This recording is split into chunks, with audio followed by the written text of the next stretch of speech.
Olá pessoal, tudo bom? Agora as nossas aulas vão ser à distância, então eu deixei um texto para vocês na semana passada para irem acompanhando aquelas nossas primeiras reflexões mais críticas. Nessa semana a gente tem um texto sobre os princípios do direito das obrigações, que é parte do nosso conteúdo. Vocês lembram que quando a gente recapitulou ali o semestre passado, a juridicização se dava em razão da aplicação da norma sobre o fato. Então, nós vamos começar estudando a norma, principalmente a partir do seu viés principiológico. Então, a minha ideia é fazer um vídeo breve explicando o contexto em que essa questão dos princípios é enfrentada no direito das obrigações, e assim vocês podem dar uma lida no texto mais especificamente sobre esses princípios e assim fazerem um breve comentário aí para ser postado aqui no Moodle. Não vale nota, então não se preocupem com a qualidade do texto. Claro que o ideal é que vocês tentem fazer um texto bom, mas se fizerem só um parágrafo demonstrando que estão acompanhando aí as nossas atividades, está ok para frequência. Não preciso nem dizer que vocês precisam ficar em casa, precisam se cuidar, lavar as mãos e tudo isso que a gente tem ouvido bastante dos especialistas. E é um momento grave, mas é um momento crucial também, é um momento de todos nos unirmos aí para buscar minimizar as consequências dessa pandemia. E a gente não vai deixar de enfrentar o nosso conteúdo, então esse período de quarentena vai ser dedicado ao estudo do direito das obrigações, como a gente vinha fazendo nos nossos encontros. Só, claro, os vídeos vão ser um pouco mais curtos, porque eu vou tentar transmitir o máximo possível de conteúdo a partir dos textos, e os vídeos servem então para facilitar essa compreensão. Os princípios do direito das obrigações são muito próximos daqueles princípios estudados nas fontes das obrigações, que são as chamadas fontes fáticas, que mais adiante a gente vai estudar. O contrato, as declarações unilaterais, o ato ilícito, né, a responsabilidade civil, e esses princípios acabam orientando também o principal efeito dessas fontes, que é a criação da relação jurídica obrigacional, que é o nosso próximo ponto, que nós vamos estudar então os elementos que compõem a obrigação. Antes de estudar os fatos que dão ensejo ao nascimento das obrigações, a gente vai fazer esse estudo dos princípios, até porque ele tem uma ligação próxima com o aspecto histórico, uma vez que os princípios foram mudando ao longo da história, né, ao longo da evolução. Nós falávamos nos nossos últimos encontros sobre essa perspectiva histórica e sobre essa reconstrução do direito civil a partir do período da Revolução Francesa, principalmente pelos pandectistas, e atendendo a essa premissa de unificação proposta pelo Napoleão, que criou então um código civil com que representava os valores daquela época, né? Então, o que se pretendia com essa legislação. E a ideia desse período era justamente afastar o Estado absolutista das relações comerciais para que a burguesia pudesse expandir os seus horizontes, né? E assim comercializar buscando novos mercados.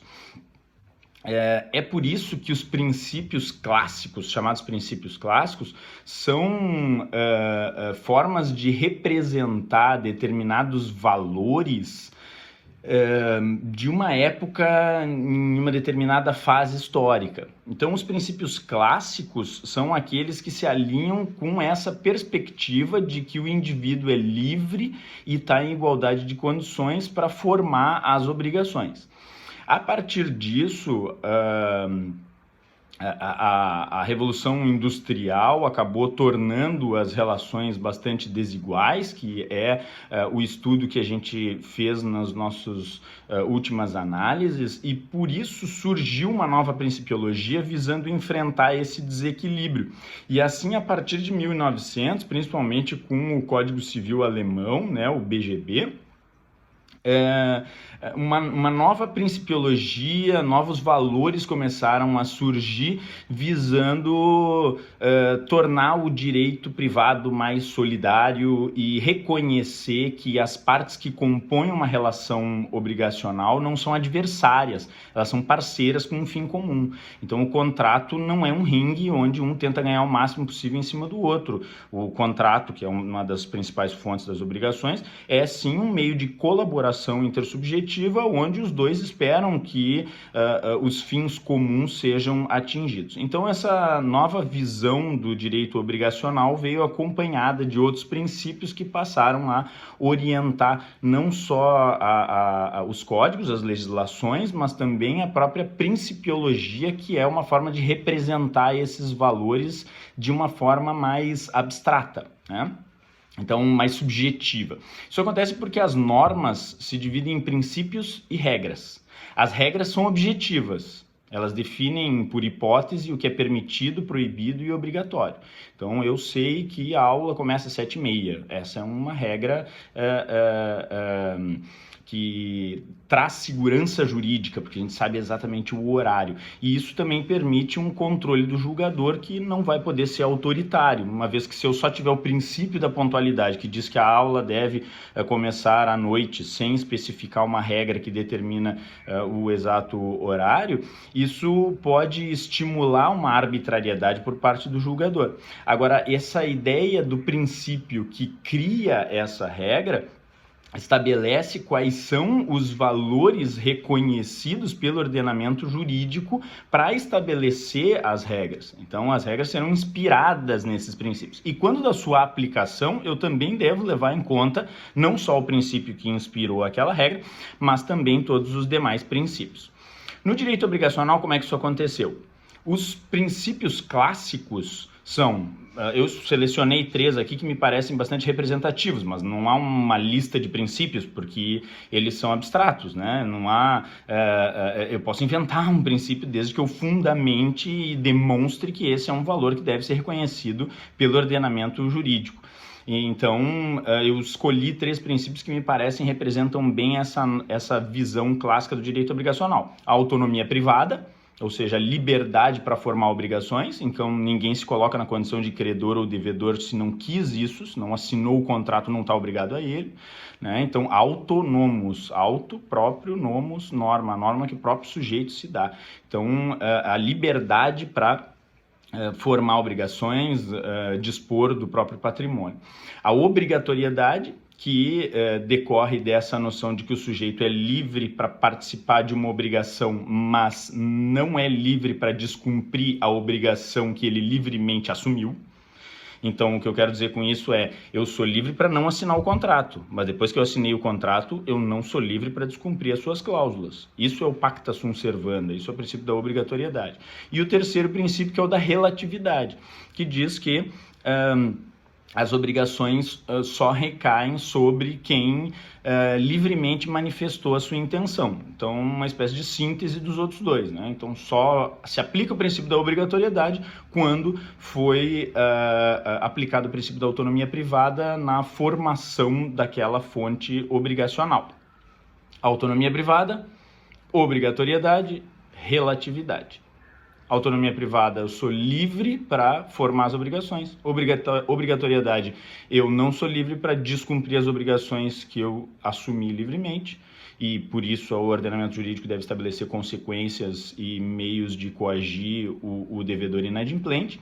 E relatividade, o direito obrigacional só produz efeitos interpars, ou seja, não é erga omnes, né? Não é para todos, só o devedor é que está obrigado a cumprir aquela prestação. Só que essa noção não levava em conta que o mercado também deve respeitar uma ética e as pessoas devem colaborar, que era o que eu dizia no início da nossa aula. Portanto, a partir de 1900 surgiram novos princípios, como o da boa-fé. Então, esses novos princípios não substituem os clássicos permanecem e estão em pleno vigor, mas eles vêm a temperar esses princípios clássicos, vêm a acrescentar uma visão que funcionaliza essa liberdade para formar obrigações e essa imposição das cláusulas de uma obrigação livremente firmada. Então, a boa-fé assim como a confiança, né, são corolários da eticidade, que é a pedra de toque aí, né, o leitmotiv do Código Civil de 2002. Inspirado aí nessas conquistas do século XX que ao longo de 100 anos foram sendo reconhecidos no direito europeu. O mesmo acontece com o equilíbrio. Então, deve haver um sinalagma, né, um equilíbrio entre as prestações, assim como isso também acontece com a recepção da função social das obrigações. Então, fazer com que o tráfico de bens e serviços no mercado se dê de forma mais harmoniosa e menos traumática para a sociedade como um todo. Portanto, se tem impactos no que diz respeito a direitos sociais, né, e a direitos reconhecidos à sociedade como um todo, aquela obrigação pode ser flexibilizada. Então, resumidamente, o que eu quero dizer e o que eu quero que vocês depreendam da leitura mais pormenorizada desses princípios é que a autonomia privada é o princípio fundamental do direito obrigacional. As pessoas são livres para formar as obrigações, mas ela deve ser exercida de acordo com a boa-fé. Então, eu sou livre para formar as obrigações, mas eu tenho que agir de uma maneira ética, proba, né, com lisura, com respeito ao outro, né, que é a proposta da boa-fé. Obrigatoriedade. As obrigações são obrigatórias, isso é evidente, né? Senão uma obrigação que é facultativa é inócua, não serve para nada. Agora, as prestações devem ser minimamente equânimes. Quando eu tenho um sujeito que faz muito pouco e o outro acaba sobrecarregado, como acontece na teoria da imprevisão, que é uma situação que pode ser mencionada aqui no caso da pandemia, né? Então eu não imaginava que iria acontecer essa pandemia de coronavírus, assinei um contrato imaginando algo e depois eu estou diante de um prejuízo gigantesco. Eu posso ajuizar uma ação revisional e buscar que o juiz diga que obrigatoriedade, eu preciso cumprir os pactos, mas equilíbrio, eu seria levado à falência se eu for obrigado a cumprir da forma como foi estipulado em razão de uma situação imprevisível, né? Então, claro que eu tenho meios de coagir o contratante inadimplente, né, o devedor inadimplente, mas deve-se verificar até que ponto isso é justo a partir de uma premissa de isonomia, de equilíbrio. E relatividade, as obrigações não produzem efeitos para aqueles que não participaram da sua fonte obrigacional ou de alguma forma não adentraram a essa relação na condição de credores e devedores. Mas se isso produzir algum tipo de prejuízo para a sociedade como um todo, eu posso inclusive anular, né, essa relação obrigacional. Então eu tenho um contrato onde uma das cláusulas determina que se despeje lixo no rio. Bom, isso é um prejuízo para a sociedade como um todo. Mas ele é obrigado a cumprir, só a esses sujeitos que participaram da obrigação que podem discutir os efeitos dessa obrigação? Não, os princípios autorizam então que o poder público possa interferir nas características dessa relação obrigacional e estabelecer o que é justo, o que não é justo, o que pode, o que não pode. Então, esses princípios, o reconhecimento desses princípios faz com que novos e clássicos convivam de forma a buscar que o mercado seja regulado de modo a produzir relações mais harmoniosas, né, mais éticas. Então, vou pegar um exemplo que é um exemplo bem interessante, que é o do Zeca Pagodinho. Não sei se vocês já ouviram falar do caso em que ele fez uma publicidade onde ele aparecia na praia tomando, se não me engano, era Nova Skin. Aí ele dizia que essa era a cerveja que ele bebia. Aí passaram-se alguns meses e ele fez uma nova publicidade para a Brahma, dizendo que aquilo era um amor de verão e que, na verdade, o que ele tomava mesmo era a Brahma. Ele tirou todo o conteúdo daquela primeira publicidade, né? E por isso a Nova Skin entrou com uma ação contra ele, dizendo que ele violou a boa-fé. A boa-fé é a boa-fé objetiva, que é esse padrão ético de conduta que todos esperam, né? Então, segundo a boa-fé, não se pode mentir nos contratos. Isso é a boa-fé objetiva. E a boa-fé subjetiva, que é a intenção de fazer o certo, aí diz respeito ao sujeito. Então, a boa-fé subjetiva é eu estava de boa-fé. Então, quando eu digo eu estava de boa-fé, o que eu estou dizendo é a minha boa-fé subjetiva estava de acordo com o padrão estabelecido pela boa-fé objetiva. E o que eles disseram era que a boa-fé subjetiva do Zeca Pagodinho violou esse padrão estabelecido pela boa-fé objetiva porque ele não foi ético e por isso deveria pagar uma indenização. O Zeca Pagodinho se defendeu com base nos princípios clássicos, autonomia privada.